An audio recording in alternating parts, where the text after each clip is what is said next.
बच्चा, welcome to Physics Fun Day. I am Sachin Katara, your physics teacher and your host. तो बच्चों आज हम यहाँ पे एनालिसिस का लास्ट जो हमारा टॉपिक बचा हुआ है उसे कवर करेंगे, जो कि है स्प्रिंग फोर्स। क्या है बच्चों?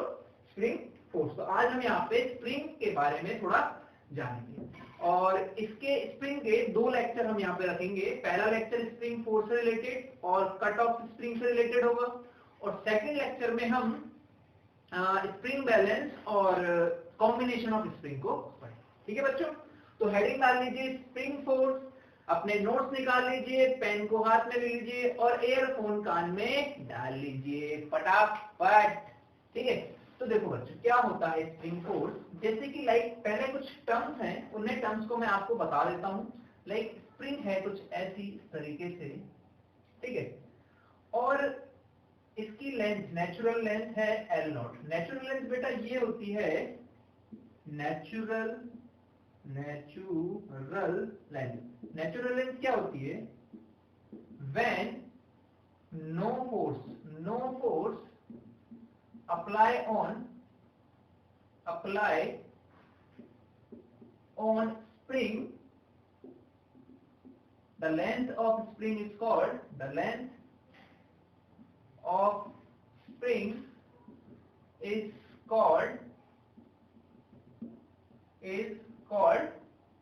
Natural length. ठीक है बच्चों, जब हम किसी स्प्रिंग पर कोई भी फोर्स नहीं लगाते हैं तो उसे क्या कहेंगे? उस लेंथ को स्प्रिंग की नेचुरल लेंथ कहेंगे। एक आइडियल स्प्रिंग क्या होती है बच्चों? आइडियल स्प्रिंग होती है हमारी मासलेस एंड फ्रिक्शनलेस स्प्रिंग। कौन सी बेटा? Massless and frictionless spring. ठीक है, मतलब जिसका मास ना हो और फ्रिक्शनलेस हो। ठीक है, और किसी भी आइडियल स्प्रिंग पर नेट फोर्स हमेशा जीरो रहेगा। क्यों रहेगा बच्चों? मैं बताता हूं आपको। देखो मैंने इस स्प्रिंग को, ये स्प्रिंग है, इसको F1 खींचा। क्या खींचा? F1। ठीक है, और यहां भी एक F2 से खींचा। बेसिकली मैंने मान लिया इसका एक्सेलरेशन a है, तो मैं इक्वेशन क्या लिखूंगा इस स्प्रिंग के लिए? ये आइडियल स्प्रिंग है ना, इसके लिए स्प्रिंग की इक्वेशन क्या लिखूंगा? F1 minus F2 equals to m into a। अब m कितना है बच्चों? इसका 0, तो यहाँ बेसिकली 0 ही आएगा। तो F1 इक्वल्स टू क्या हो जाएगा? F2। F1 equals to F2। तो अगर हम यहाँ पे पूरी स्प्रिंग पर कहीं भी देखेंगे तो नेट फोर्स क्या होगा? हमेशा 0। नेट फोर्स हमारे लिए क्या रहेगा? ठीक है बच्चों, एक और चीज है कि spring has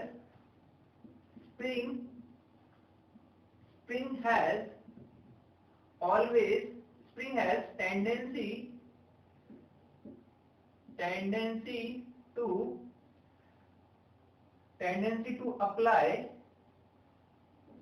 a restoring force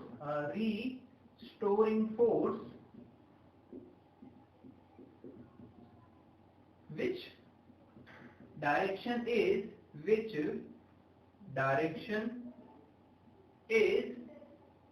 opposite to the deformation of spring।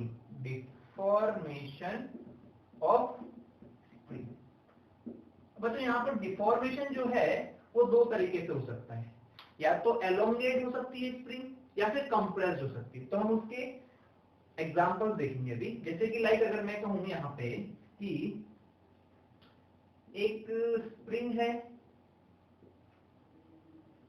ठीक है बच्चों, और यहाँ पे एक बंदा है। चलो बंदा तो बहुत हो गया, ये बंदी है ना, ये बंदी है, बंदी नहीं, ये प्यारी बंदी है, प्यारी बंदी। ठीक है, हाँ सर बंदा तो प्यारा नहीं है, बंदी प्यारी आपको लग रही है ना? तो ऐसा नहीं है ना, प्यारी बंदी नहीं है ना, तो ये प्यारी बंदी है। कोई लड़कियां प्यारी होती है एक्चुअली, हाँ बेसिकली कहें तो लड़के तो बहुत बैक बेंचर्स वाले होते हैं ना, शैतानी करने वाले, है ना, वो लड़कियां प्यारी होती हैं। छोटी बच्ची कितनी प्यारी होती है ना, मासूम होती है एकदम। मासूम लिख लो, मासूम ज्यादा अच्छा है ना, मासूम बंदी।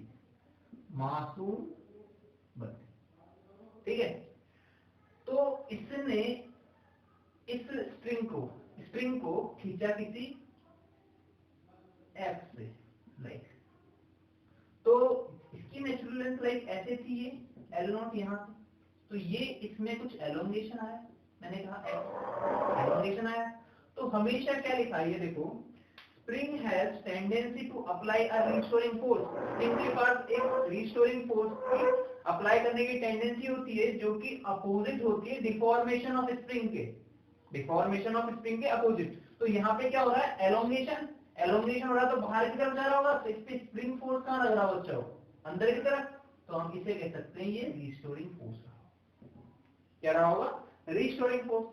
सिमिलरली अगर मैं इस पॉइंट के लिए देखता हूं, अंदर लगेगा, और इस पॉइंट की बात करेंगे तो बच्चों इस पॉइंट पे क्या होगा, नेट फोर्स 0 होना है, तो मतलब हम कह सकते हैं कि इस पे रिस्टोरिंग फोर्स कहाँ होगा बच्चों, एफ आर राइट डायरेक्शन में होगा।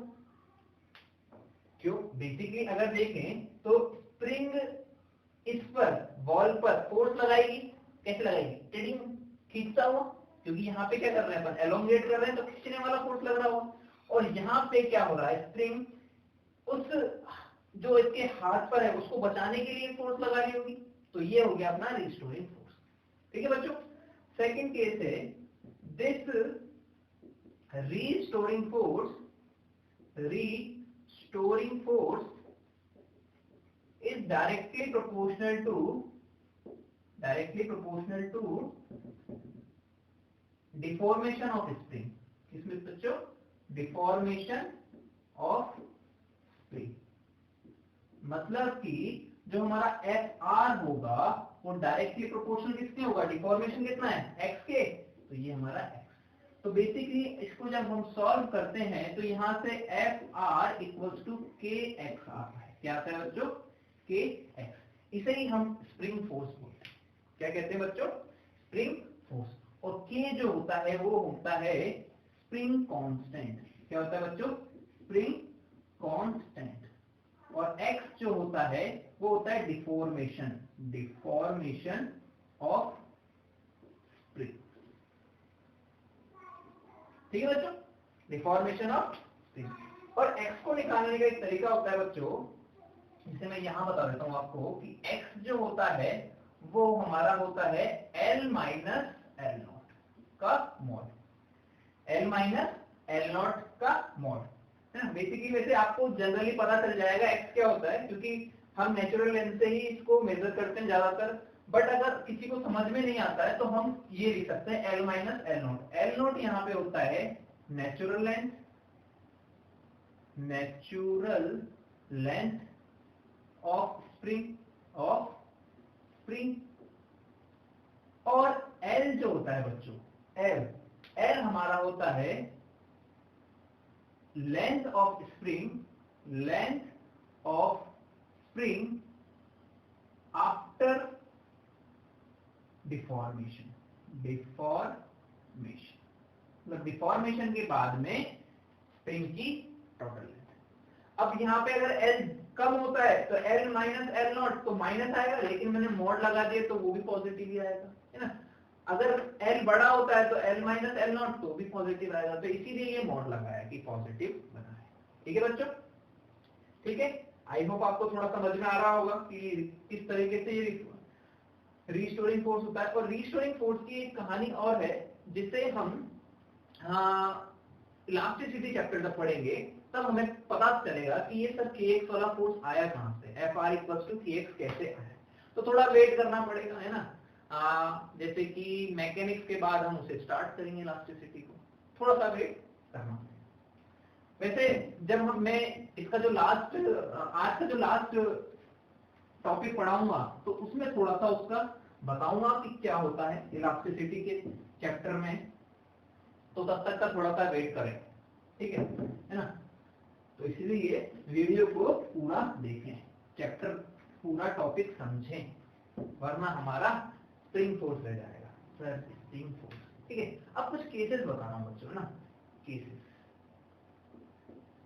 तो देखो मैं एफबीडीज बनाता हूं, लाइक मैंने कहा कि एक स्प्रिंग है नेचुरल लेंथ पर, यहां पर वही सर बंदा नहीं, सर बंदी प्यारी बंदी है ना, और इसकी नेचुरल लेंथ है ये L0। अब इसने इस स्प्रिंग को स्लोली खींचा, एलोंगेट किया, मतलब डिफॉर्म किया। तो डिफॉर्म करने के बाद क्या होगा बच्चों, लाइक ये हमारी है, ठीक है, तो ये स्प्रिंग क्या होगी, ये थोड़ी एलोंगेट हो जाएगी, खींच जाएगी, लाइक यहाँ पे। अब ये बंदी दोबारा ऐसे कोई ना कोई फोर्स लगा दी, तो ये तो हमारी L नोट है, ये लाइक मैंने कहा तो x खींच दिया, x1 बोल दो या x ही बोल, है ना। तो ये स्प्रिंग इस पर एक डिफॉर्मेशन रिस्टोरिंग फोर्स लगाएगी, ये रिस्टोरिंग फोर्स जो इसकी वैल्यू कितनी होगी, इसका k, इसका स्प्रिंग कांस्टेंट है, स्प्रिंग कांस्टेंट होता है, ठीक है, k, तो Fr कितना हो जाएगा बच्चों, k x के बराबर हो जाएगा। हम कह सकते हैं, क्या कह सकते हैं, k, जो कि हमारा एक स्प्रिंग फोर्स होगा, ठीक। अब अगर इसका एफबीडी बनाता हूं बच्चों, लाइक इसका स्प्रिंग का तो स्प्रिंग के एफबीडी में क्या होगा कि इसके लिए रिस्टोरिंग फोर्स क्या लग रहा है, अपोजिट। हमने एलोंगेट किया इधर की तरफ, तो अपोजिट लगेगा, मतलब अंदर की तरफ, तो अंदर की तरफ एक रिस्टोरिंग फोर्स लग रहा है Fr।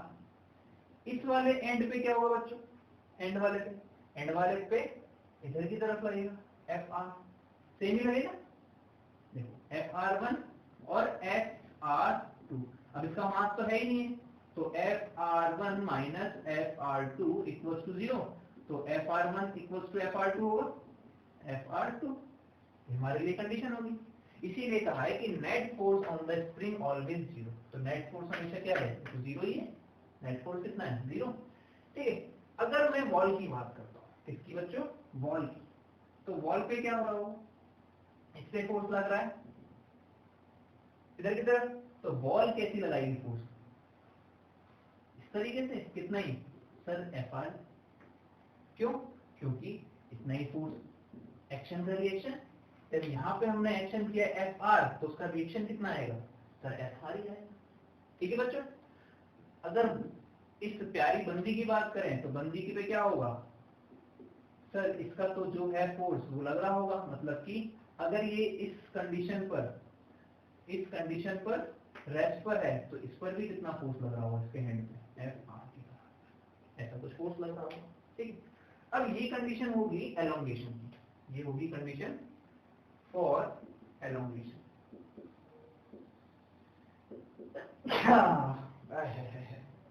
फॉर एलोंगेशन, ठीक है। सेकंड कंडीशन है फॉर कंप्रेशन। तो कंप्रेशन के केस में क्या हुआ बच्चों कि ये एलोंगेट हो रही है, तो ये कंप्रेस कर दी, मतलब कि जो प्यारी बंदी है वो स्प्रिंग के पास आ चुकी है, ऐसे पुश कर दिए, पुश। तो अब हमने क्या किया, ये x पुश कर दिया है, कहां से, नेचुरल लेंथ से, तो ये हमारा x हो जाएगा हमेशा। देखो जैसे कि अगर मैं बात करता हूं कि ये हमारी L नोट थी और ये हमारी L, मैंने बताया था ना आफ्टर डिफॉर्मेशन, तो हमारा x आ जाएगा। ऐसे सिमिलरली ये हमारी L नोट है और ये हमारी पूरी L after deformation length of spring, तो ये हमारा x आ जाएगा। तो मैं ऐसे x भी निकाल सकते हैं। और बेसिकली अगर x को देखें तो x हमेशा नेचुरल लेंथ से मेजर की जाती है, मतलब नेचुरल लेंथ ये है, तो यहीं से यहाँ से x जो हमने एलोंगेट किया है वो, या फिर x हमने जो कंप्रेस किया है, तो हमेशा नेचुरल लेंथ से मेजर किया जाएगा x को, ठीक है बच्चों, ओके। अब इसको जब कंप्रेस किया तो रीस्टोरिंग फोर्स कैसा होता है, अपोजिट, तो अपोजिट लगेगा, मतलब बाहर की तरफ लगेगा। Restoring force always opposite to the deformation, तो डिफॉर्मेशन कैसा हो रहा है, लेफ्ट में, मतलब कंप्रेस्ड हो रहा है, तो रिस्टोरिंग फोर्स क्या लगेगा, बाहर की तरफ। इस वाले केस में क्या लगेगा बच्चों, तो ये जब हम कंप्रेस कर रहे होंगे, प्रेस कर रहे होंगे, तो ये स्प्रिंग इस वॉल पर भी एक फोर्स लगा रही होगी, कैसे, पुशिंग वाला, तो ये कुछ ऐसे होगा Fr। बेसिकली इस पर नेट फोर्स तो 0 होता है, तो इसके लिए जो एफबीडी बनेगा बच्चों, केस नंबर 1 इसे कह देते हैं हम केस नंबर 2 इसे कह देते हैं हम, और केस नंबर 3 इसे कह देते हैं। केस नंबर 3 के लिए एफबीडी जो देखते हैं कि ये है हमारी स्प्रिंग, और स्प्रिंग के इस छोर पर तो एक एफ आर इस तरीके से लग रहा है और एक एफ आर हमारा इस तरीके से लग रहा है। ठीक है, वॉल की बात करें तो वॉल पर क्या होगा बच्चों, वॉल पर रिएक्शन फोर्स होगा, तो इस पर पुश करने वाला है तो इस पर इस तरीके से फोर्स लग रहा है, तो वॉल उस पर स्प्रिंग पर भी एक फोर्स लगा रही होगी अपोजिट डायरेक्शन। ठीक है बच्चों, और एफ आर की जो वैल्यू होगी वो कितनी होगी, वो के एक्स होगी। कितनी, इसे ही हम कहते हैं spring force. This is called spring force. Spring किसी भी पार्टिकल पे अगर फोर्स लगाएगी, अप्लाई करेगी, तो कंप्रेशन हो या फिर एलोंगेशन हो, तो कितना फोर्स लगाएगी, के एक्स के बराबर। ठीक है बच्चों, ठीक है, ओके। अब इसके कुछ क्वेश्चंस देख लेते हैं हम। तो क्वेश्चन कुछ ऐसे है, देखो क्वेश्चन वही है, सब जगह सेकंड लॉ ही लग रहा है। मैंने कहा ना आपको बच्चों की मैकेनिक्स पूरी सेकंड लॉ पे बेस्ड रहेगी, जहां फोर्स आएगा वहां सेकंड लॉ ऑफ मोशन ही आएगा, हमेशा सेकंड लॉ ही लगेगा, सेकंड लॉ। तो सेकंड लॉ लगाना ही सीख लो अच्छे से, ज्यादा सही रहेगा, है ना। अभी तक हम क्या करते आ रहे हैं, second law F equals to M, F equals to M, F equals to M. ठीक, ओके। अब क्वेश्चन ऐसा है कि find out elongation and compression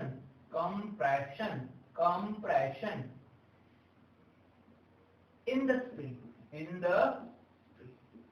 तो स्प्रिंग में हमें क्या निकालना है बच्चों, कंप्रेशन या फिर एलोंगेशन निकालना है।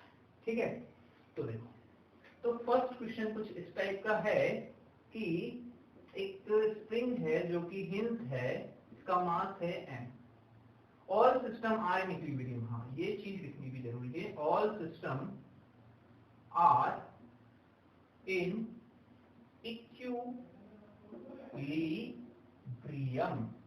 सिस्टम कैसा है, इक्विलिब्रियम है। ठीक है, फर्स्ट केस ये है, तो फर्स्ट केस पहले देख लेते हैं। देखो क्या हुआ होगा कि हमारा जो ग्रेविटी फोर्स है, ग्रेविटेशनल फोर्स है, वो तो नीचे लग रहा होगा, कितना, mg। अगर लाइक ये जो थी ये हमारी नेचुरल लेंथ थी L0, और नेचुरल लेंथ से ये एलोंगेट हुआ है, तो इसके अपोजिट रीस्टोरिंग फोर्स लगा होगा, मतलब कि ऊपर की तरफ, जिसकी वैल्यू कितनी होगी, एफ आर की वैल्यू के एक्स के बराबर। एक्स ही हमें फाइंड करना है, तो हम कह सकते हैं कि mg minus F R equals to, system कितने है, इक्विलिब्रियम मतलब 0, तो हम कह सकते हैं के एक्स इक्वल्स टू mg, तो x की वैल्यू कितनी आ जाएगी बच्चों, mg बाय के, mg बाय, तो ये हमारा क्या हो जाएगा, हमारा एलोंगेशन हो जाएगा। ठीक है, एफ आर की वैल्यू कितनी होगी, के एक्स के बराबर, हमने पुट कर दिया।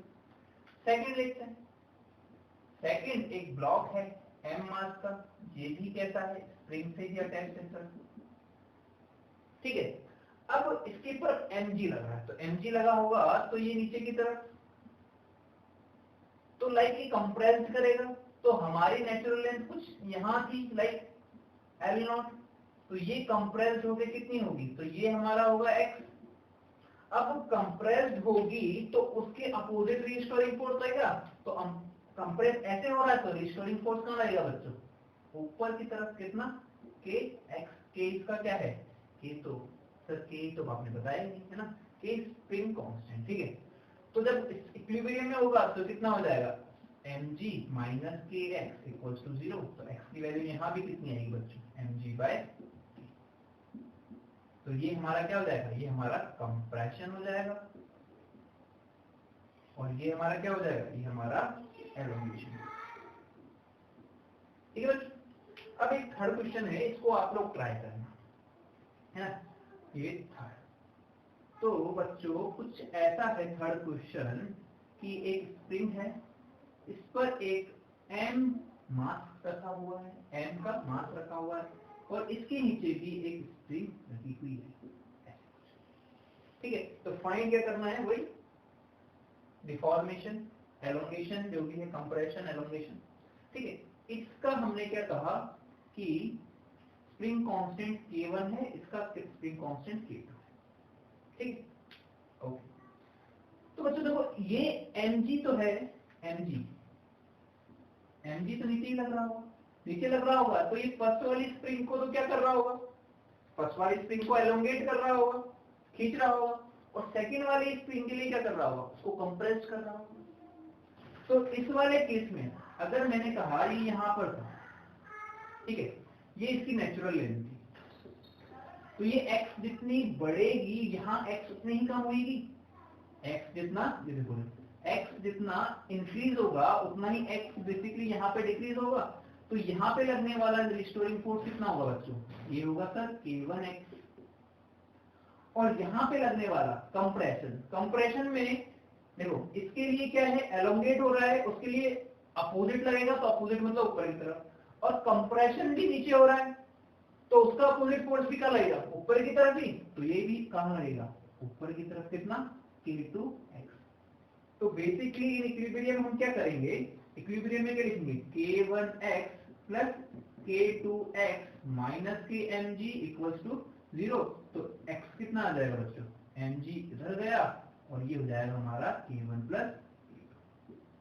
तो ये हमारा क्या हो जाएगा बेसिकली, इसके लिए क्या होगा एलोंगेशन, इसके लिए कंप्रेशन। तो हम निकाल सकते हैं एलोंगेशन और कंप्रेशन, ठीक है बच्चों।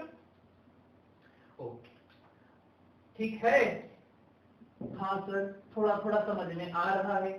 अब हम क्या करें, बच्चे हैं, नादान हैं, आपने वैसे ही हमें इतना परेशान कर रखा है ना, सही है ना, परेशान कर रखा है मैंने बच्चों, सही से बताओ, चलो कमेंट करके बताओ मैंने परेशान कर रखा है तुम्हें। चलो एक और क्वेश्चन देखते हैं, देखो, हाँ सर क्वेश्चन है, देखो लाइक एक ब्लॉक है सर, ये ब्लॉक कब पीछे छोड़ेंगे, है ना बच्चों, सर ये ब्लॉक कब पीछा छोड़ेंगे, हमें समझ ही नहीं आ रहा, ये ब्लॉक हमें क्यों दे दिए एच.सी. वर्मा ने, इतने सारे ब्लॉक, है ना, न्यूटन बाबा कुछ कर क्यों नहीं गए हमारे लिए, ठीक है। तो देखो फिजिक्स में पढ़ना बहुत सिंपल है बच्चों, फिजिक्स में वही पढ़ना चाहिए जो हमारा मास्टर पढ़ा रहा है, हमें अलग से सोचने की जरूरत नहीं होती। मास्टर ने बताया F=ma, तो वही होता है, F= कुछ और नहीं होता, F=ma ही होता है, बिकॉज हमारे मास्टर जी ने वही बताया, गुरुजी नहीं, गुरुजी, हाँ गुरुजी ने वही बताया, ठीक है गुरुजी गुरुजी है ना, ओके। तो ये है हमारा लाइक 10 kg का ब्लॉक है, और ये है हमारा 50 kg का ब्लॉक, ठीक है, और ये कोई स्प्रिंग, ऐसी कुछ स्प्रिंग, इस पर हमने एक फोर्स एक्सर्ट किया है 60 न्यूटन का, क्या किया है 60 न्यूटन का, और ये A है, ये B है। तो देखो if at an instant 15 kg block have 2 meter per second square, have acceleration of 2 meter per second square, then find out acceleration of 10 kg block at that instant, मतलब उस इंस्टेंट पे हमें बात करनी है जब 15 kg का कितना एक्सेलरेशन है, 2 मीटर पर सेकंड स्क्वायर, ठीक है बच्चों। सर सही है सर, बहुत बढ़िया, मजा आ गया, क्वेश्चन देख के मजा आ गया, है ना। तो देखो अगर मैं बात करूं बच्चों कि इसका एक्सेलरेशन निकालता हूं, अगर कोई स्प्रिंग नहीं होती, कुछ भी नहीं होती, तो एक्सेलरेशन बेसिकली कितना आता, A1 में बोलता, तो इसका एक्सेलरेशन दिया हुआ है कितना, 2 मीटर पर सेकंड स्क्वायर, कितना 2 मीटर पर सेकंड स्क्वायर, ठीक है। तो A1 कितना आता बेसिकली, अगर नहीं दिया होता तो F डिवाइडेड बाय मास, तो ये हो गया 60 डिवाइडेड बाय 15, तो 15 चौका 60, तो 4 मीटर पर सेकेंड स्क्वायर आना चाहिए था, बट आ कितना रहा है 2 मीटर पर सेकेंड स्क्वायर। मतलब कि कोई तो गड़बड़ है, मतलब कि कुछ ना कुछ तो फोर्स लग रहा होगा, कम आ रहा, तो मतलब इस पर एक अपोजिट डायरेक्शन में एक फोर्स लग रहा होगा, जो कि हमारा क्या है रिस्टोरिंग फोर्स। तो ये तो नहीं आया, क्योंकि एक्सेलरेशन आना चाहिए था बेसिकली कितना 4 मीटर पर सेकंड स्क्वायर, लेकिन आ कितना रहा है 2 मीटर पर सेकंड स्क्वायर। मतलब कि कोई ना कोई फोर्स उसका अपोज कर रहा होगा रोकने के लिए, तो वो फोर्स कौन सा है स्प्रिंग का रिस्टोरिंग फोर्स। ठीक है, तो बेसिकली अब इसका एफबीडी बनाएंगे तो यहाँ पे क्या होगा 60 न्यूटन का तो फोर्स लग रहा है, एक रिस्टोरिंग फोर्स लग रहा है, ये कितना है 50 केजी का मास है, और इसका एक्सेलरेशन कितना है 2 मीटर पर सेकेंड स्क्वायर। तो यहाँ से एफ आर निकाल सकते हैं 60 minus F R equal to 50 into 2। तो एफ आर की वैल्यू कितनी आ जाएगी बच्चों 60 माइनस 30, तो 30 न्यूटन आ जाएगी। तो यही हमारा रिस्टोरिंग फोर्स है। अब बेसिकली ये रिस्टोरिंग फोर्स इस डायरेक्शन में लगा है, तो यहाँ पे भी रिस्टोरिंग फोर्स एफ आर लग रहा होगा। तो फॉर 10 kg ब्लॉक, तो ये तो किसके लिए फॉर 15 kg ब्लॉक, और वो किसके लिए है फॉर 10 kg ब्लॉक। तो 10 kg ब्लॉक के लिए क्या होगा बच्चों, सर 10 kg के लिए 10 है और इस पर लगने वाला फोर्स एफ आर है, और इसी का तो एक्सीलरेशन हमें फाइंड करना है सर, जो कि हमने ए मान लिया है, कितना ए। तो कैसे निकालेंगे sir, F R equals to 10 into A. F R की वैल्यू तो दे रखी सर 30, तो 30 divided by 10 equals to A. तो बेसिकली ए कितना आ जाएगा 3 मीटर पर सेकेंड स्क्वायर। सर आ गया, सर हमें तो आ गया समझ में है, मजा आ गया है ना। तो एक्सेलरेशन कितना आ जाएगा बच्चों 3 मीटर पर सेकेंड स्क्वायर। सर ना ना ना ना सर समझ में आ गया, थोड़ा थोड़ा फंडा आ गया है ना। ओके, हाँ वैसे आज क्या है, आज जन्माष्टमी है ना, मैं भूल गया था। तो wishing you a very happy Janmashtami all of you students. ठीक है, हाँ बेसिकली मेरे को पहले ही करना चाहिए था, कोई ना अब कर दिया, कोई दिक्कत थोड़ी ना है। भगवान तो वैसे भी 12 बजे जन्म लेंगे है ना, भगवान तो 12 बजे आएंगे, अभी तो टाइम हुआ भी नहीं होगा, शायद 11:30 बजे होंगे ना। हाँ रात के 11 बजे 11:30 बजे ही पढ़ा रहा हूँ बच्चों। ठीक है, देखो एक और क्वेश्चन है, ये पुली है बच्चों, पुली है और ये एक ब्लॉक है, और ये एक क्या कहते हैं कि एक स्ट्रिंग है, और इस स्ट्रिंग से एक स्प्रिंग लगी हुई है, और ये एक मास है, क्या है मास है। ठीक है, ऐसा कुछ है।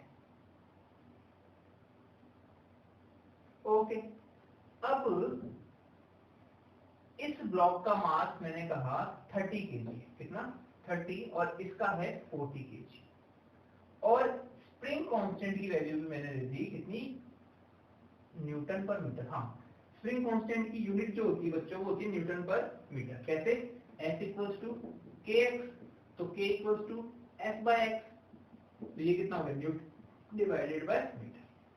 ठीक है, न्यूटन डिवाइडेड बाय मीटर। ठीक, अब ऐसा कुछ सिस्टम है, तो हमें क्या निकालना है, find out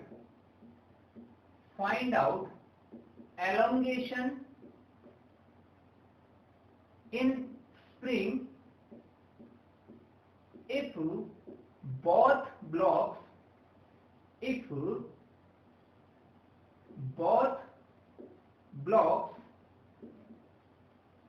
move with uniform acceleration. किससे बच्चों, यूनिफॉर्म एक्सेलरेशन। तो यूनिफॉर्म एक्सेलरेशन से अगर मूव कर रहे हैं तो हमें स्प्रिंग में एलोंगेशन निकालना है। ठीक है, तो देखते हैं, तो यूनिफॉर्म मोशन से कर रहे हैं तो इसका भी ए, तो इसका भी सर ए। ठीक है, जब ये इस पे फोर्स लग रहा होगा कितना 30G का, तो ये एलोंगेट होगी, तो इसके ऊपर एक फोर्स लगेगा, कितना लगेगा बच्चों सर kx के बराबर लगेगा। कितना लगेगा kx। अब इस पर kx लग रहा है तो यहाँ पर भी kx ही लगेगा, ऐसे कुछ। इस पर टेंशन लगेगी और tension T equal to kx होगी, तो यहाँ पे भी टेंशन ये T और ये T लगेगा बेसिकली, ठीक है, ऐसा कुछ रहा होगा। तो for 30 kg block, 30 kg block, तो 30 kg ब्लॉक के लिए बात करें तो हम न्यूटन सेकंड लॉ लगाते हैं, तो ये हो गया 30g minus kx equals to 30 into A, equation number 1। ठीक है बच्चों, अब देखो ये स्प्रिंग है, ये स्प्रिंग है, तो ना तो इसका मास है ना इसका मास है, तो t माइनस के एक्स इक्वल्स टू एम लिखेंगे, तो t इक्वल्स टू बेसिकली के एक्स ही आ रहा है, तो यहाँ पे लिख सकते हैं t इक्वल्स टू के एक्स, इक्वेशन नंबर 2। ठीक है, for 40 kg block, 40 kg block के लिए क्या होगा बच्चों, देखो टेंशन लगी इस तरफ से, तो t माइनस नहीं इक्वल, कोई और फोर्स है ही नहीं है ना, फ्रिक्शन फोर्स है ही नहीं, ठीक है, हाँ फ्रिक्शन तो बाद में आएगा सर, अभी तो एनालाइज तो कर लें पहले। तो t इक्वल्स टू m है, m कितना हो गया 40 इंटू 1, इक्वेशन नंबर 3 इक्वेशन है बेसिकली। तो देखो kx की वैल्यू बच्चों 2/2 और 3, 2 और 3 देखो kx की वैल्यू कितनी आ रही है 40 है, मैं इसे पुट कर रहा हूँ बाय 2 एंड 3 पुट इन 1, तो 1 में पुट कर रहा हूँ, तो 30g माइनस kx की वैल्यू कितनी है 40 है, तो 40a equals to 30a, 30a, तो a की वैल्यू कितनी आएगी बच्चों 30g डिवाइडेड बाय 70, ऐसा कुछ आएगी, 0 से 0 गया, तो एक्सेलरेशन कितना आएगा 30/7 मीटर पर सेकंड स्क्वायर, तो ये तो यूनिफॉर्म एक्सेलरेशन आ गया। हमें क्या निकालना है, हमें एलोंगेशन निकालना है, एलोंगेशन, तो एलोंगेशन के लिए हम क्या करेंगे, kx इक्वल्स टू कितना है 40, तो बाय 2 एंड 3 बाय 2 एंड 3, तो kx इक्वल्स टू कितना है 40a, तो x इक्वल्स टू कितना हो जाएगा 40a divided by k, 40 a की वैल्यू कितनी है बच्चों 30 डिवाइडेड बाय 7, और x की वैल्यू कितनी है, x की वैल्यू कितनी है 2400, 2400, तो ये कितना आएगा 0 से 0, 0 से 0, 12, 4 से 12 और ये 24, तो ये 2 बार जाएगा, तो 1 डिवाइडेड बाय 14 मीटर, इतना ही आएगा ना, मानो तो नहीं चल, हाँ 1 डिवाइडेड बाय 14 मीटर, कितना 1 डिवाइडेड बाय 14 मीटर। ठीक है बच्चों, तो देखा जाए तो एलोंगेशन ज्यादा नहीं आता है, कम ही आता है, क्यों, क्योंकि ऐसा थोड़ी ना बेटा, स्प्रिंग है इसकी 1 मीटर लेंथ है, तो वो 5 मीटर एलोंगेट हो जाएगी, नहीं वो 1 होगी तो 1.25 हो जाएगी, 1.3 हो जाएगी, ऐसा थोड़ी ना है कि 5 गुना बढ़ जाएगी, इसीलिए एलोंगेशन भी कम ही आता है। इलास्टिसिटी में हम इसकी अच्छे से व्याख्या करेंगे कि एलोंगेशन और ये स्प्रिंग कांस्टेंट इतना ज्यादा क्यों आता है और ये एलोंगेशन इतना कम क्यों आता है, वहां पे अलग अलग कहानियां इसकी समझेंगे, ठीक है। तो बच्चों नेक्स्ट क्वेश्चन कुछ इस तरीके से है कि देखते हैं, आप लोग ट्राई करना, आप में से कौन कर पाता है, फिर उसके बाद हम एक स्प्रिंग के इंपॉर्टेंट प्रॉपर्टी के बारे में बात करेंगे, उसका रीजन भी मैं आपको बताऊंगा, है ना, काफी टीचर उसका रीजन नहीं बताते हैं, लेकिन मैं तो बताऊंगा, है ना, मैं तो बच्चों को बताऊंगा, ठीक है। क्वेश्चन कुछ ऐसा है, नहीं तो ब्लैक से नहीं ब्लू से मजा आता है ना, ब्लू। तो बच्चों देखो ये एक स्प्रिंग है, इस पर एक m मास का ब्लॉक है, ठीक है, एक स्प्रिंग इससे ऐड है और इस पर एक 2m मास का ब्लॉक है, और इसके नीचे एक और स्प्रिंग है जिस पर 3m मास है। सर 2 स्प्रिंग एक स्प्रिंग, सर इतना गुनाह हम पे मत करें सर, बख्श दीजिए, हैं बख्श दीजिए, नहीं बख्शा जाएगा, इसको नाम 1 दे रहा हूँ, इसको 2 दे रहा हूँ, इसको 3 दे रहा हूँ, ठीक है बच्चों, ये 1 स्प्रिंग है, ये 2 स्प्रिंग है, ये 3 स्प्रिंग है, ठीक है। तो if system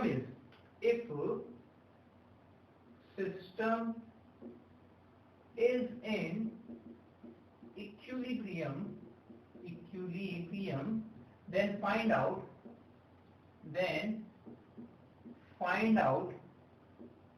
tension in tension in spring and string. ठीक है बच्चों, तो हमें क्या निकालना है, स्प्रिंग में और स्प्रिंग में टेंशन निकालना। हाँ, यहाँ पे रिस्टोरिंग जो फोर्स है उसे ही हमने टेंशन भी बोल दिया एक तरीके से, क्योंकि वो एक उसी टाइप का फोर्स होता है। ठीक है, तो यहाँ पे हमें क्या निकालना है, टेंशन निकालना।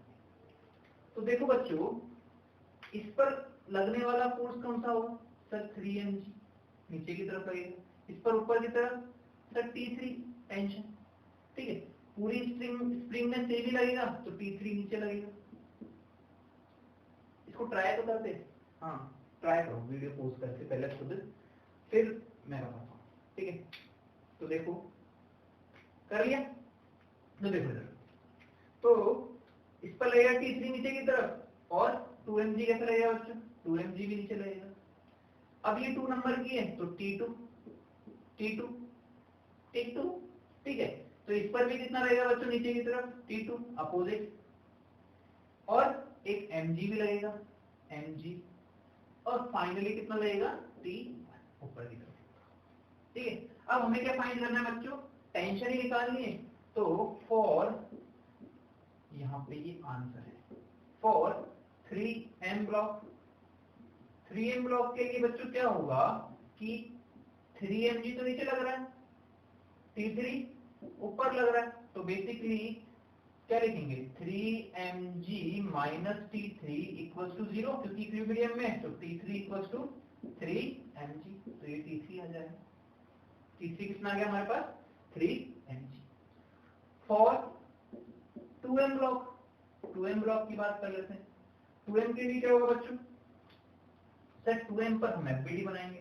2m पर लगने वाले फोर्सेस कौन से हैं, एक तो T3 लग रहा होगा नीचे की तरफ, एक 2mg खुद भी लग रहा होगा, और एक ऊपर की तरफ कितना लग रहा है, T2, 2mg, T3 and T2, ऐसा कुछ लग रहा होगा। तो बेसिकली कितना आएगा, T3 plus 2mg equals to T2, तो T2 की वैल्यू कितनी आ जाएगी बच्चों, ये कितना है 3mg, ये 2mg, तो 5mg, ऐसा कुछ आ जाएगा। ये हो गया हमारा T2। ठीक है, अगर हम बात करें m ब्लॉक के लिए, फॉर m ब्लॉक, तो m ब्लॉक पे क्या होगा बच्चों, m ब्लॉक सर ये लो, T1 mg नीचे लग रहा है और T2 लग रहा है, तो बेसिकली T1 कितना हो जाएगा, T1 equals to T2 plus mg, तो T2 कितना है 5mg, और ये mg तो 6mg, T1 भी आ गया कितना 6mg। ठीक है बच्चों, T1 कितना है 6mg, T2 5mg, और ये T3 कितना आ गया 3mg। तो इन जो फोर्सेस है मैं इन्हें साइड में लिख लेता हूँ, क्योंकि मेरे नेक्स्ट उसमें काम आएंगे। तो ये हो जाएगा 6mg, T2 कितना हो जाएगा 5mg, और T3 हमारा हो जाएगा कितना 3mg। ठीक है बच्चों, ओके। चलो अब एक नोट डालो, है ना, ये तो हमारा हो गया। किस किस का आंसर सही आया, कमेंट करके बताएं किस किसने सही सही आंसर निकाला इसका, जो ये मैंने किया। ठीक, अब एक नोट लगाएंगे, क्या लगाएंगे हम, नोट। तो नोट में कुछ ऐसा है बच्चों कि दो बात बताऊंगा यहाँ पे, कि फर्स्ट तो है, if we cut spring and string, then tension in both become zero, क्या हो जाएगी, जीरो हो जाएगी, क्या हो जाएगी, जीरो। ठीक है, सेकंड है कि कट करते क्या होगा, टेंशन तो जीरो ही होगा ना, बेसिकली कट करते टेंशन जीरो। सेकंड क्या है कि if spring are attached with, if springs and लिखो ज्यादा अच्छा है, springs and are attached with blocks या फिर हिंज, मतलब ये भी एक तरह का ब्लॉक ही हो गया है ना, मतलब अटैच्ड है, मतलब कि दोनों के दोनों स्प्रिंग के एंड्स हैं वो किसी ना किसी से अटैच्ड है ना। If springs and are attached with blocks then due to inertia of block, elongation and compression does not change in suddenly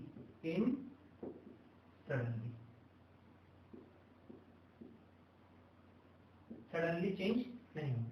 ठीक है, क्यों? क्योंकि इनर्शिया के कारण। इसका मैं रीजन अभी आपको बता दूंगा थोड़ी देर में कि क्यों होता है। इनर्शिया भी एक रीजन होता है और दूसरे रीजन में मैथमेटिकली प्रूफ करके उसको बताऊंगा, जिसे वो काफी टीचर्स नहीं बताते मैथमेटिक्स। ठीक है, तो क्या हुआ, कंप्रेशन मतलब मीन सडन चेंज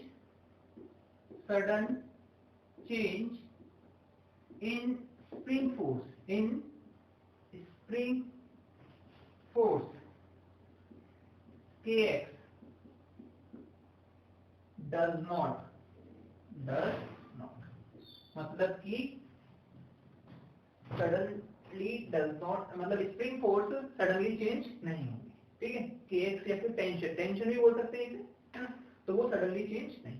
ठीक, इसका मतलब ये है बच्चों कि लाइक मैंने अगर ये स्प्रिंग काट दी, लाइक स्प्रिंग कट कर दी, तो इस स्प्रिंग में पहले कितना फोर्स लग रहा था T1, तो कट करने के जस्ट बाद T = 0 पे जस्ट आफ्टर, तो ये T1 चेंज नहीं होगा, थोड़ी देर बाद चेंज हो जाएगा, ये एकदम जाएगा, है ना, एक्सेलरेशन कुछ मिलेगा तो एकदम जाएगा, पर just after cut suddenly change नहीं होगा, सडनली तो वो T1 ही बना रहेगा। ठीक है, फिर क्वेश्चन समझ लेते हैं, क्वेश्चन से ज्यादा बेसिक ही आएगा, तो ये आप नोट डाल लीजिए पहले, और तो नोट कर लीजिए, नोट कर लिया होगा। ठीक है, तो अब हमारा क्वेश्चन कुछ ऐसे है कि सेकंड क्वेश्चन कुछ इस तरीके से है, इस पे ध्यान देना, बेसिक बहुत अच्छा है, कॉन्सेप्ट बहुत अच्छा है इसका, है ना, कि इफ वी कट 1, 2 and 3, एक बार कट रहे हैं ना, कि पहले 1 को काट रहे हैं, if we cut 1 spring, then find out acceleration of blocks, तो ब्लॉक्स के एक्सेलरेशन हमें फाइंड करने हैं जब हमने स्प्रिंग को कट कर दिया। कौन सी वाली? फर्स्ट वाली। ठीक है, ओके, तो हम देखते हैं क्या है। ठीक है, तो बेसिकली जब कट किया तो मैंने मान लिया कि इसका एक्सेलरेशन a1 है, इसमें कट करते ही T1 तो 0 हो जाएगा, मैंने कहा यदि कट करेंगे टेंशन 0, इसका एक्सेलरेशन लाइक दोनों स्ट्रिंग से ऐड है, तो इसका a मान लिया, इसका भी a मान लिया, क्योंकि टेंशन तभी बनी रहेगी, टेंशन सेम होगी कब? जब दोनों का एक्सेलरेशन सेम रहना चाहिए। ठीक है, तो पहले इसके लिए लिखते हैं बच्चों, इसके लिए। ठीक है, तो हम 3m ब्लॉक, तो हम जैसे ही इस स्प्रिंग को कट करेंगे तो इसका टेंशन तो हो गया 0, इस स्प्रिंग में कोई चेंज आएगा क्या कट करने से? Just after, if we cut 1 spring, then find out acceleration of block just after cut, the spring, just after cut. ठीक है, तो इस वाली स्प्रिंग में कोई चेंज आएगा क्या? T3 में कोई चेंज आएगा क्या बच्चों? T3 में मैंने कहा था कि हाँ, एक और रीजन चेंज क्यों नहीं आता वो देख लो, देखो कि हमारा जो V होगा, V हमारा क्या होता है बच्चों? Delta H by delta T होता है, डिस्प्लेसमेंट अपॉन टाइम, वेलोसिटी जो होती है ना। अब हमारा डेल्टा टी जो है वो करीब करीब 0 के बराबर है, तो 0 के बराबर है तो 0 से अगर किसी चीज को डिवाइड करूंगा तो इनफाइनाइट आएगा। कितना आएगा? इनफाइनाइट। मतलब वेलोसिटी कितनी? इनफाइनाइट। मतलब कि एक्सीलरेशन भी कितना? इनफाइनाइट। मतलब for a infinite there is f also be infinite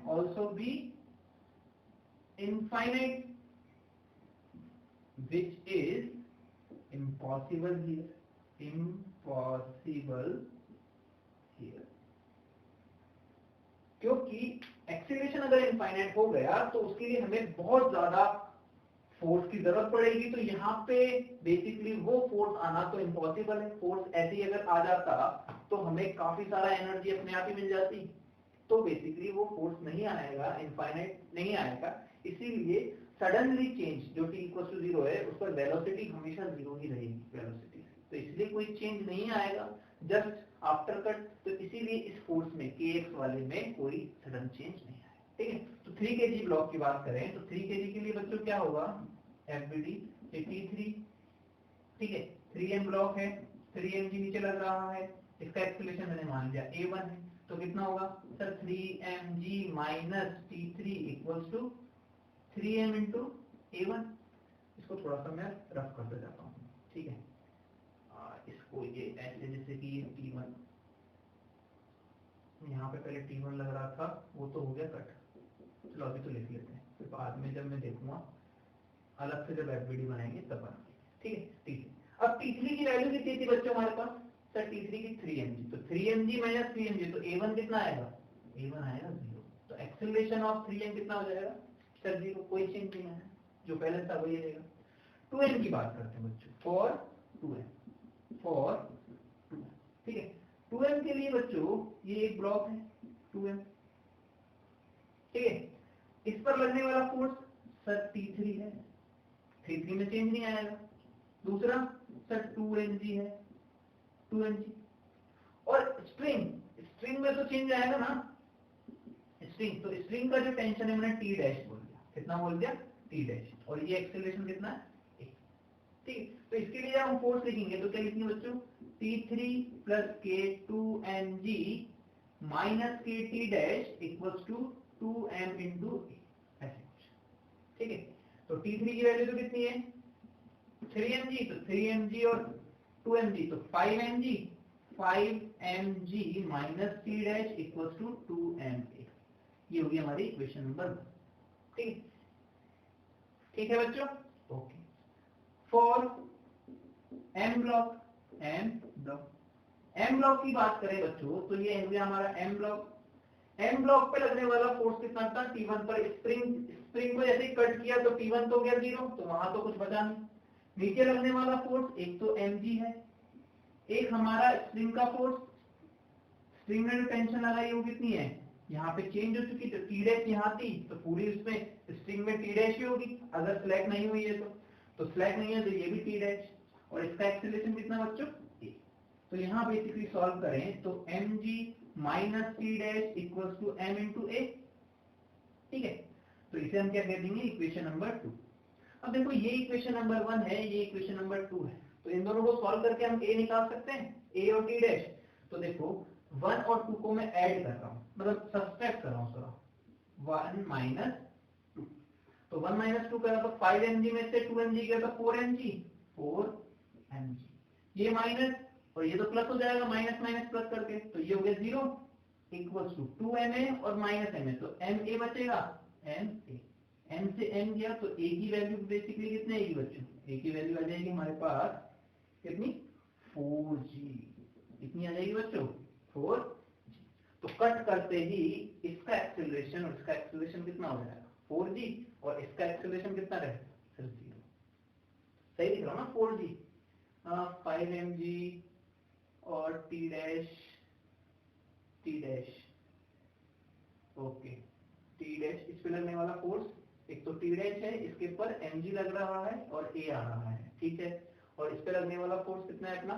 T dash ऊपर है, 2mg नीचे है, T3 और 2mg 5mg माइनस 2 और 2ma, और माइनस करेंगे तो हाँ मैं जब भी सोच रहा था इतना ज्यादा कैसे आ गया।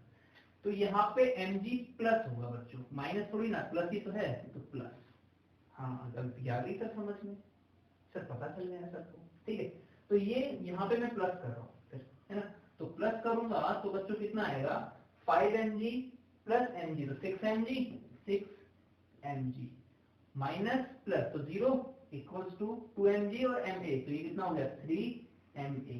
तो ma की वैल्यू कितनी आ जाएगी 2g, कितनी आ गई 2g। तो अब यहाँ पे कितना आएगा, तो am का और 2m का एक्सेलरेशन कितना होगा बच्चों 2g, और 3m का कितना होगा 0, कितना होगा 0, ठीक है ओके। अब देखो दोबारा मेहनत करनी पड़ेगी, मेहनत करने में वैसे ही मेरे को थोड़ा मतलब लिखने में दिक्कत आती है, मेहनत करने में कोई दिक्कत नहीं, लिखने में थोड़ी सी परेशानी, जब तो मेरी हैंड राइटिंग अच्छी नहीं हुई है ना। आप देख रहे हो क्या लिखता हूँ, आपको समझ में तो आता होगा कि क्या लिखा हुआ है बोर्ड पर, नहीं आता क्या सही से बता दो, फिर तो थोड़ी सही करेंगे, ठीक है। तो देखो अब क्या कर रहा हूं मैं, ये जो सेकंड वाली स्ट्रिंग सॉरी, इसको कट कर रहा हूं, ये है हमारी स्ट्रिंग। तो फाइंड क्या करना है हमें, वही एक्सेलरेशन फाइंड करना, तो इसको कट करते t2 0 है, कितना हो जाएगा 0। तो बेसिकली इसकी बात करते हैं for 3mg block, for 3m block. तो अब तो सिंपल पता चली गया है राम कहानी क्या है, तो ये हो गया 3mg सडनली चेंज होगा नहीं, तो ये t3 ही रहेगा, तो ये t3, इसका एक्सेलरेशन मैंने a1 मान लिया, तो क्या लिख देंगे हम 3mg minus t3 equals to 3m into a1। t3 की वैल्यू कितनी है बच्चों 3mg, तो 3mg माइनस 3mg, तो a1 तो अभी भी कितना आ गया सर 0, कितना बच्चों 0, ठीक है। सेकंड इसके लिए फॉर 2m ब्लॉक, तो 2m ब्लॉक की बात करें तो बच्चों अभी लगने वाला एक्सपोजर कितना है t3, इसका मास सर 2mg।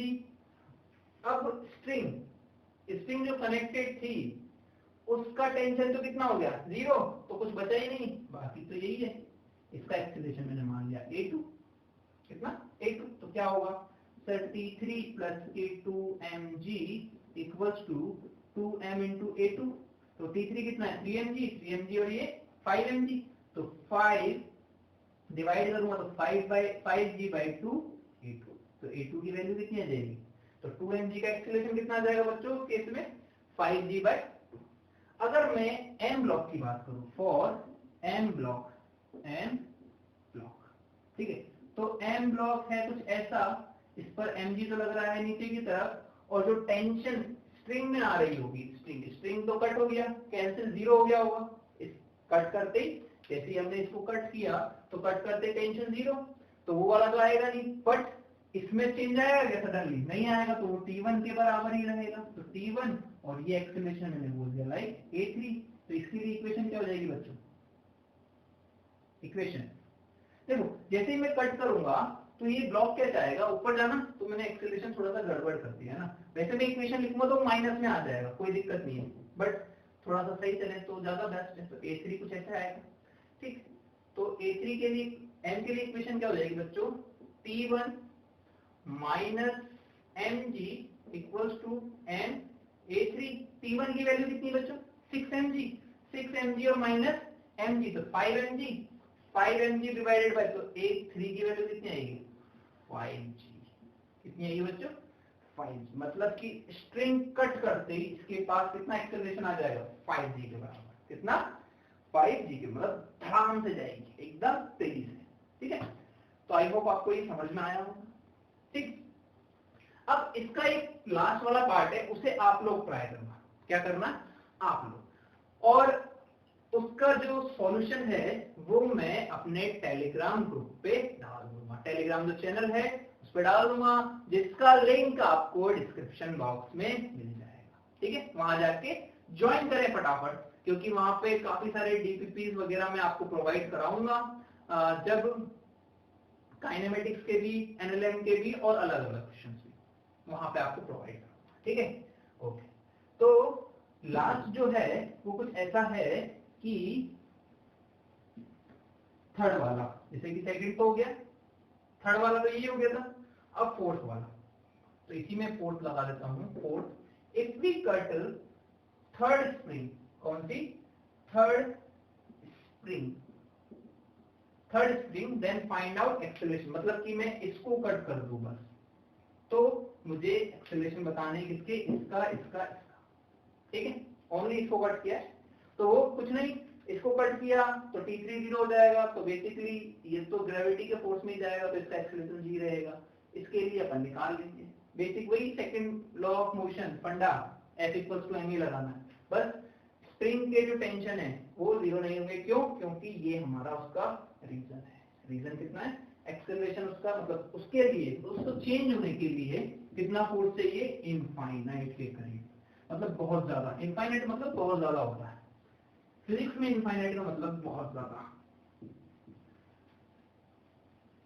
मैथ्स में तो इनफाइनाइट मतलब डिफाइन ही नहीं हुआ, लेकिन फिजिक्स में इसका मीनिंग थोड़ा अलग होता है। फिजिक्स में इनफाइनाइट का मतलब होता है कि किसी के कंपैरिजन में काफी ज्यादा, मतलब कि चींटी के कंपैरिजन में हाथी बहुत ज्यादा, तो हाथी ऐसा इनफाइनाइट होगा, किसके लिए? चींटी के लिए। अब हाथी अपने बड़े हाथी के लिए या उसके साथ वाले हाथी के लिए इनफाइनाइट थोड़ी ना होगा, जैसे लायन के लिए, एलिफेंट लायन के लिए इनफाइनाइट नहीं होगा, तो चींटी के लिए तो होगा। फिजिक्स के केस में मैथ्स का अलग फंडा है, वो मैथ्स वाले बताएंगे उनका फंडा क्या है, हम तो फिजिक्स वाले हैं, है ना, क्या है, फिजिक्स फन डे, फिजिक्स को पढ़ाएंगे फन के साथ, ठीक। अब लास्ट टॉपिक है बच्चों इसका, जो कि आज का लास्ट टॉपिक है कि स्प्रिंग कांस्टेंट व्हेन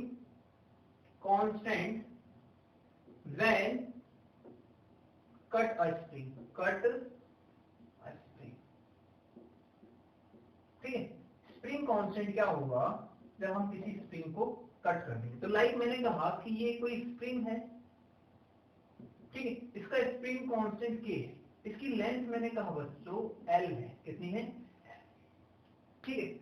अब इस स्प्रिंग को मैंने 3 पार्ट में कट कर दिया, 1 2 और 3, तो ये मैंने बोल दिया 3 है, तो ये 1 हो गया, इसका स्प्रिंग कांस्टेंट मैंने Ka बोल दिया और लेंथ मैंने L1 K1 बोल दिया, ज्यादा बेस्ट K, ठीक है। सेकंड वाली जो स्प्रिंग है हमारी, उसका मैंने K2 बोल दिया, ये L2 इसकी लेंथ है, ठीक। और ये हमारी K3 स्प्रिंग है जिसका लेंथ L3, ठीक है। तो बेसिकली जो कोई स्प्रिंग रहती है, स्प्रिंग का जो KL रहता है बच्चों, मतलब कि स्प्रिंग कांस्टेंट और लेंथ का प्रोडक्ट वो हमेशा कांस्टेंट रहेगा, क्या रहेगा, कांस्टेंट। तो यहां हम कह सकते हैं by figure spring same use किए, इससे ही तो कट करके बनी है, तो बोल सकते हैं कि KL जो रहेगा वो इक्वल रहेगा K1L1 equals to K2L2 equals to K3L3, क्या होगा, K1L1 K2L3 K3L3। अब ये कहां से आया कि ये कांस्टेंट है, इसकी राम कहानी इलास्टिसिटी में पढ़ते हैं, थोड़ा सा मैं आपको आइडिया देता हूँ, यहाँ पे ज्यादा बोलना बता कि सर मेरे को तो पूरा चाहिए, इलास्टिसिटी में आपको वो पढ़ाएंगे, है ना। तो देखो क्या होगा कि एक इलास्टिसिटी में वैल्यू होती है यंग्स मॉडुलस की वैल्यू होती है फोर्स डिवाइडेड बाय एरिया और x डिवाइडेड बाय लेंथ, ऐसे कुछ, ठीक है। यहां से अगर फोर्स की वैल्यू निकालो बच्चों, तो फोर्स कितना होगा, Young's modulus area divided by length into x, ऐसा कुछ होगी। तो ये f होता है और ये kx के इक्वल, तो ये जो हमारा होता है बेसिकली ये हमारा k होता है, Young's modulus area divided by, ठीक है, ये हमारा। तो अगर मैं देखूं तो Young's modulus area equals to KL होगा। अब यंग्स मॉडुलस क्या होता है, किसी भी मटेरियल के लिए कांस्टेंट होता है, क्या होता है, कांस्टेंट। और एरिया जो सरफेस एरिया होता है, सरफेस एरिया जो स्प्रिंग है, लाइक इस तरीके से ये स्प्रिंग है, तो स्प्रिंग मैंने ऐसे रख दिया, तो ये वाला जो एरिया होगा ये इसका सरफेस एरिया, तो किसी भी स्प्रिंग के लिए उसका जो सरफेस एरिया एलोंगेट ज्यादा तो होती नहीं है, तो ज्यादा चेंज नहीं होता, बहुत मामूली सा, तो सरफेस एरिया भी क्या रहेगा, कांस्टेंट, तो ये भी एक कांस्टेंट ही रहा, तो इसीलिए हम क्या कह सकते हैं, के एल जो रहेगा वो कांस्टेंट रहता है। तो यहाँ से के एल कांस्टेंट आया तो के एल इक्वल टू के वन प्लस के टू एल टू प्लस के थ्री एल थ्री ऐसा समथिंग आएगा। ठीक है बच्चों। तो फॉर स्प्रिंग के एल क्या रहेगा, कांस्टेंट रहेगा। ठीक है। अब इस पे धीरे से क्वेश्चन है जो कि जेईई मेंस में आया हुआ था, है ना। JEE Mains basically AI triple बोलो, है ना, क्योंकि 2013 से पहले जेईई मेंस एआई ट्रिपल कहलाता था। जब मैंने एग्जाम दिया था सेकंड टाइम 12th में दिया था एक बार, तो 2012 में और 13 में दिया था। 13 में जब दिया था तो हमारा चेंज हो गया था एआई ट्रिपल को हटा के जेईई में। तो एआई ट्रिपल में जो क्वेश्चन आया था वो कुछ ऐसा है, उसको हम निकालते हैं कि एक स्प्रिंग है, इसका स्प्रिंग कांस्टेंट के है, क्या है के।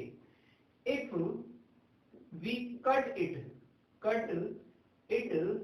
इन two part and ratio of its length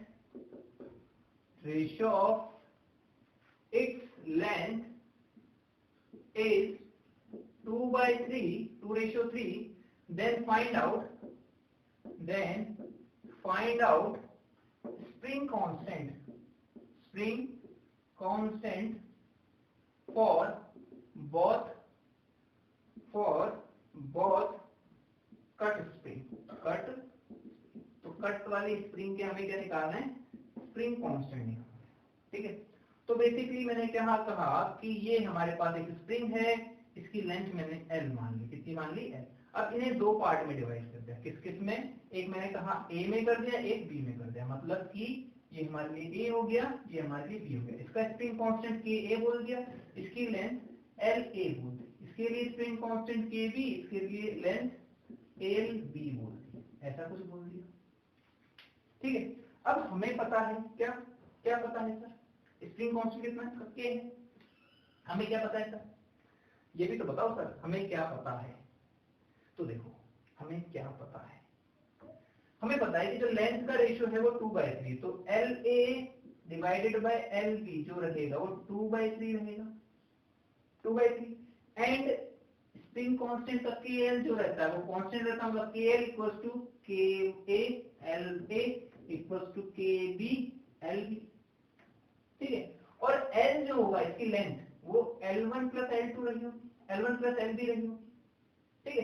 तो यहां से अगर देखें तो L की वैल्यू देखें के की फॉर्म में, तो LA प्लस LB की वैल्यू कितनी होगी बच्चों, 3/2, तो 3/2 LA। तो L इक्वल्स टू कितना हो जाएगा बच्चों, ये 2 हो गया और ये 5, तो 5/2 LA, ये कुछ होगा। ठीक है। अब इसमें हम पुट कर देते हैं, तो इसके लिए हम पुट करते हैं ये वाली चीज। ठीक है। तो ये पुट करेंगे तो के L equals to K A L ए, के ए एल ए। तो के की वैल्यू कितनी है सर, के ही है। एल की वैल्यू L1 LA की फॉर्म में तो कितनी है, 5/2, तो 5/2 LA।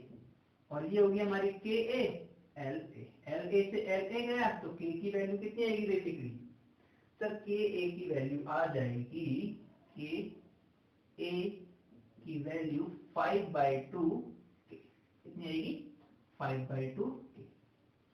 तो ये तो आ गया स्प्रिंग कांस्टेंट किसका, ए वाली का। अगर बी वाली के लिए बात करें तो वो तो अब तो सरल है सर, कितना sir, k a equals to